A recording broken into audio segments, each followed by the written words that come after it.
예, 임예신석의 10월 2일 수요일 말씀 나눔입니다. 예, 오늘 제가 아마 또 밖에 있을 것 같아가지고 부랴부랴 교회 와서 녹화하고 있는데 녹화로 말씀 나눔 하게 되는 거 좀 송구스럽게 생각을 하고요. 좀 어르신 마음으로 양해해 주셨으면 감사하겠습니다. 기도하겠습니다. 하나님, 주의 말씀을 의지하며 이 시간 주의 앞에 섭니다. 또 예수님께서 사람들을 향해 나아가시고 사람들의 마음과 상황을 어루만지시는 모습을 생각해 보고자 합니다. 이 말씀을 통해서 우리의 마음과 상황이 주의 은혜로, 주의 능력으로, 또 주께서 이끄시는 대로 변화되고 움직일 수 있게 이 시간 우리에게 함께 하시고 은혜 내려 주시옵소서. 감사드립니다. 예수님의 이름으로 기도드렸습니다. 아멘. 예, 찬양은 안 하겠습니다. 마태복음 9장 9절에서 13절입니다. 마태복음 9장 9절에서 13절까지 말씀. 예수께서 그것을 떠나 지나가시다가 마태라 하는 사람이 세간에 앉아있는 것을 보시고 이르시되 나를 따르라 하시니 일어나 따르니라. 예수께서 마태의 집에서 앉아 음식을 잡수실 때에 많은 세리와 죄인들이 와서 예수와 그의 제자들과 함께 앉았더니 바리새인이 보고 그의 제자들에게 이르되 어찌하여 너희 선생은 세리와 죄인들과 함께 잡수시느냐. 예수께서 들으시고 이르시되 건강한 자에게는 의사가 쓸데없고 병든 자에게라야 쓸데가 있느니라. 너희는 가서 내가 긍휼을 원하고 제사를 원하지 아니하노라 하신 뜻이 무엇인지 배우라. 나는 의인을 부르러 온 것이 아니요 죄인을 부르러 왔노라 하시니라. 아멘. 우리가 잘 아는 것처럼 12제자 중에 한 명인 마태를 예수님께서 부르십니다. 오늘 본문만 보면은 그냥 생뚱맞아요. 앞에 아무 그런 마태에 대한 이야기나 아무 배경 지식이 없다. 그냥 떡하니 그냥 길 가다가 너 나와 하면서 마태를 제자로 부르시죠. 길에서 일하다가 갑작스럽게 마태는 예수님의 제자가 되었습니다. 이게 뭔가 싶기도 한데 성경의 저는 문맥이나 성경의 다른 본문을 좀 살펴보면은 예수님의 제자들은 합당한 사람들이었어요. 그 합당이 무엇인지는 조금 뒤에 생각해 보기로 하고, 예수님 주변에는 사람들이 많았습니다. 그리고 성경을 잘 알고 그 옆에 있으면서 굉장히 조건이 좋은 사람들이 많이 있었어요. 그런데 예수님은 물론 아리마대 요셉의 경우나 나다니엘 같은 다른 경우도 있긴 하지만 이런 약간 전문가적인 사람들을 자기 제대로 많이 부르시지 않으셨습니다. 오히려 반대로 마태를 보면은 그냥 그 외적인 조건은 로마에 부역하는 사람이었고 멸시받는 직업을 가진 사람이었어요. 그런데 예수님께서는 그런 모든 것들을 무시하셨고 예수님 보시기에 합당한 자를 부르셨습니다. 우리가 잘 아는 로마서 11장의 말씀처럼 하나님의 은사와 부르심에는 후회가 없다고 알고 있습니다. 후회 없는 부르심인데 그러면 왜 후회가 없을까요? 그는 합당한 사람이었기 때문에 그래요. 그리고 오늘 본문엔 드러나지 않지만은 그 앞에 보고 있는 우리가 저번에 생각한 마음에 악한 생각을 하느냐 하신 말씀과 뒤에 딸려오는 말씀, 그리고 혈류증 걸린 여인의 모습을 보면서 우리가 정확하게 결론 내릴 수 있죠. 마음이 합당한 사람이었겠구나. 이 사람은 하나님의 합한 사람이었는데 하나님 보시기에 마음이 좋은 사람이었구나. 우리가 다윗을 부르실 때도 그렇고 하나님께서 사람들을 부르시고 고르시는 기준을 보면은 마음이 좋은 사람들이었어요. 마음이 하나님께 열린 사람들이었고 악하지 않은 사람들이었습니다. 그런 자를 부르실 때 하나님은 후회 없어요. 왜요? 그 좋은 마음밭에 하나님께서 좋은 씨앗을 뿌리실 것이고 그 좋은 마음밭은 좋은 열매로서 결실 맺을 것이기 때문에 그렇습니다. 그렇기 때문에 우리는 무엇보다도 살펴야 될 것이 있습니다. 우리의 마음이에요. 우리의 마음을 부지런히 살펴야 됩니다. 우리의 속에, 생각에, 감정에, 혹은 사상에, 이념에 무엇이 들어와 있는지 살펴야 돼요. 여러 가지가 있을 수 있겠죠. 하는 일도 다르고 내가 가진 지식도 다르고 내가 여러 가지 조건이 다르기 때문에 다를 수밖에 없죠. 그러나 다 다르긴 하겠지만 그 모든 것들이 내 마음에 들어있는 가치와 감정과 생각과 삶의 여러 가지 것들이 하나님 보시기에 선한가, 온전한가 아름다운가예요. 의로운가예요.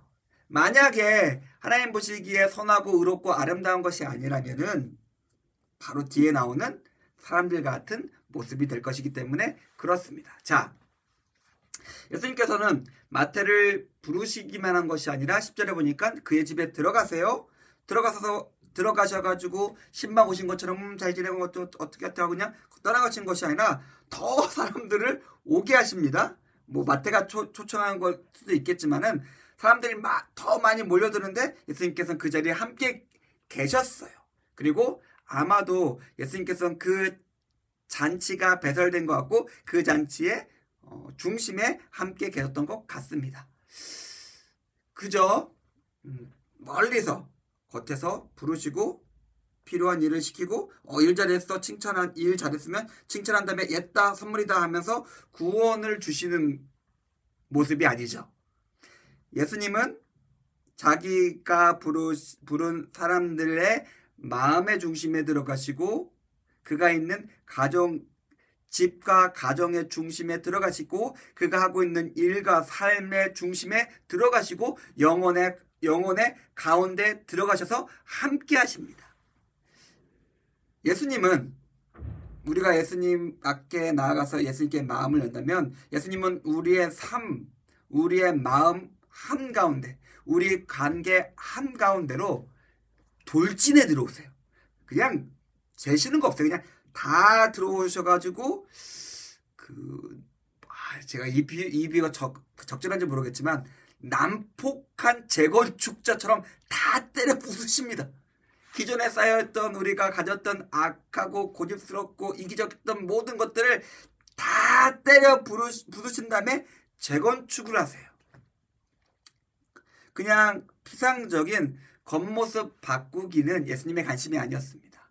마음을 바꾸고 삶을 바꾸고 관계를 바꾸고 그 바꿔진 것들 속에서 온전해진 것들 속에서 씨를 뿌리셔가지고 하나님 나라를 선포하고 열매 맺게 하십니다.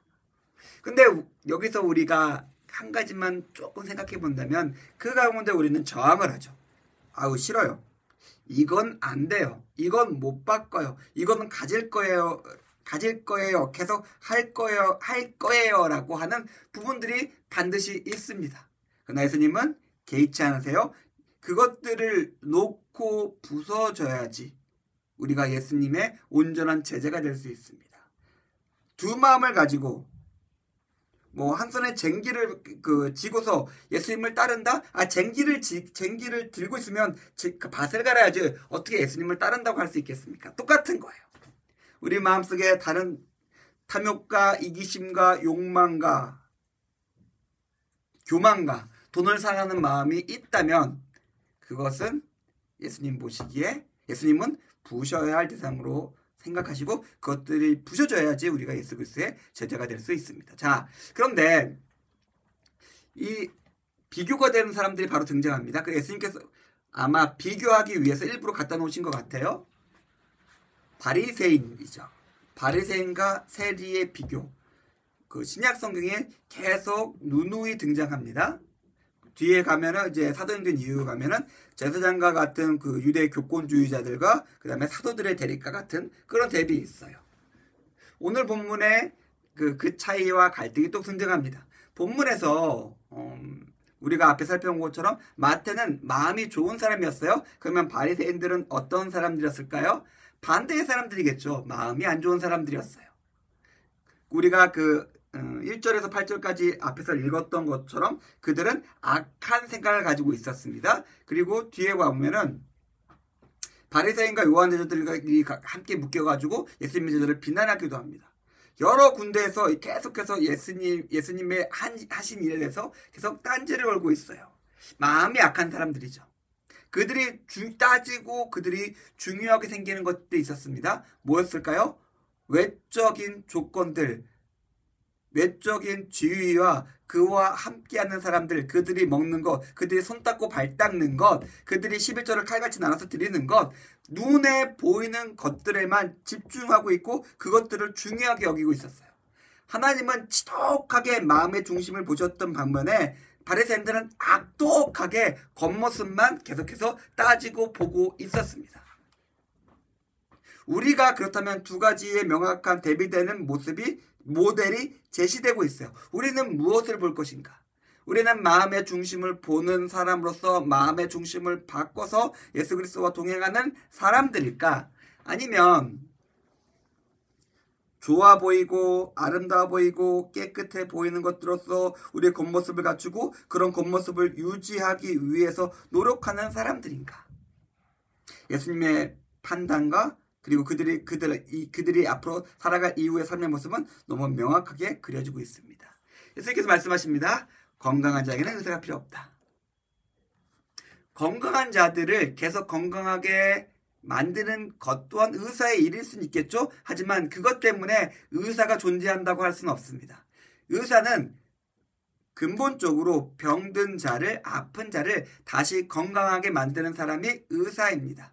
그런데 의사가 바리새인들에게 하는 말씀이에요. 의사라는 사람들이 병든 사람들에겐 가지 않고 건강한 사람들끼리 함께 모여서 굉장히 아름답고 깨끗하고 위생적이고 더 잘 먹고 잘 살기 위한 조건들만 만들고 있다면 너는 뭐 그런 의사가 뭐 없진 않았겠지만 모든 의사들이 그렇게 하고 있다면 그 마음이, 그 마을이, 그 세상과 그 사회가 건강하다고 할 수는 없을 겁니다. 너희는 의사다라고 하시면서 예수님께서는 그들의 정체성에 대해서 말씀하시는 거예요. 너는 사람을 고쳐야 되는 의사와 같은 존재로서 아픈 자들과 함께 있어야 되는 존재다라고 이야기하고 있어요. 근데 너는 죄인들하고 함께 있지 않고 왜 건강한 사람들끼리 모여서 그냥 재밌게만 놀고 있냐? 가서 더러운 사람 만나고 아픈 사람 만나고 소리 지르는 사람 만나고 더러운 사람 만들면서 그들을 어떻게든 너가 가진 좋은 것으로서 깨끗게 해야 되지 않느냐라고 우리에게 이야기하신 것입니다. 제가 누차 말씀드렸지만은 하나님께서 우리에게 말씀과 은혜와 구원과 성령을 주신 것은 우리가 건강한 자가 되어서 계속 유아독존하면서 홀로 건강하게 잘 지내라고 주신 것은 아닙니다. 그것들을 우리가 기억했으면 좋겠어요. 13절에 예수님께서 명확히 정리를 해주고 계십니다. 명확하게 예수님은